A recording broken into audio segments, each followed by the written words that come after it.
Hello everyone, welcome back to my channel. और आज फिर हम लोग निकल चुके हैं एक और सफ़र पे।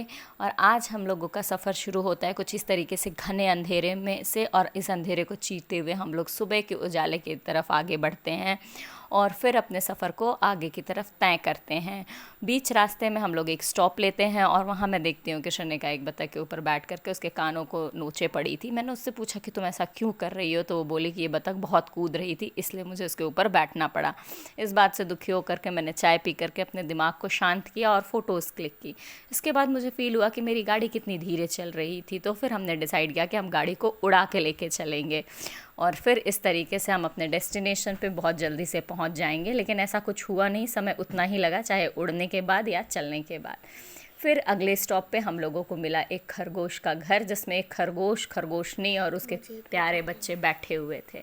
वो बैठ कर के आराम कर रहे थे और वहीं पे उनके सारे सिक्योरिटी गार्ड्स भी बैठे हुए थे जो उनकी केयर करने के लिए खड़े थे। जब हम वहाँ पहुँचे तो वो हमें घूरने लगे कि तुम लोग ऐसा क्यों कर रहे हो। और उसके बाद वो जो सुपर सिक्योरिटी गार्ड्स थे वो बाहर निकल के आए, जिन्हें देख करके हम तो बिल्कुल पका गए थे कि असल में ये करने क्या आए हैं। फिर अल्टीमेटली हम लोग वहाँ पहुँचे और बिस्तर को देखने के बाद बाप बेटी दोनों बिस्तर पे फैल गए, क्योंकि दोनों बहुत ज़्यादा थक चुके थे। और मुझसे कहा गया कि तुम जाकर इस टेबल चेयर पे सो जाओ, लेकिन मुझसे ऐसा हुआ नहीं। और मैंने डिसाइड किया कि मैं अपने सोने के लिए कोई दूसरी जगह खोजूंगी, जिसमें शनिका मेरी हेल्प करते करते डांस करने लगी। और फिर फाइनली हम लोगों ने डिसाइड किया कि हम तैयार होकर कहीं घूमने जाएंगे। मैं तो तैयार हो गई थी, लेकिन शनिका को अपने मेकअप प्रोडक्ट्स मिल नहीं रहे थे, तो उसने डिसाइड किया कि वो पूरे बैग को खोज के निकालेगी और उसमें से मेकअप प्रोडक्ट्स बाहर लेकर आएगी। और उसके बाद वो डांट खाने के बाद तैयार हो गई और फिर हम लोग बाहर की तरफ निकल गए हैं। तो आज हम लोग हैं मदुरई में और जा रहे हैं मीनाक्षी टेम्पल के दर्शन करने। दर्शन करने जाने से पहले ही हमें मंदिर बहुत दूर से ही दिख गया, तो हम लोगों ने सोचा कि उसके नज़दीक चलते हैं, उसके बाद ही अंदर दर्शन कर पाएंगे। लेकिन वहाँ पहुँचते ही मैंने ये देखा बोर्ड जिस पे लिखा हुआ था कि अंदर मोबाइल ले जाना तो भाई मना है।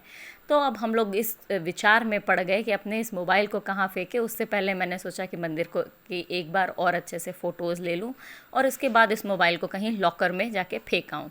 इतना करने के बाद अब हम लोगों का सबसे बड़ा टास्क यही था कि इस मोबाइल को फेंका कहाँ जाए, और उसी उधेड़ बुन में लगे हुए थे। इस तरीके से हमारा मदुरई मीनाक्षी टेम्पल का दर्शन पूरा हुआ।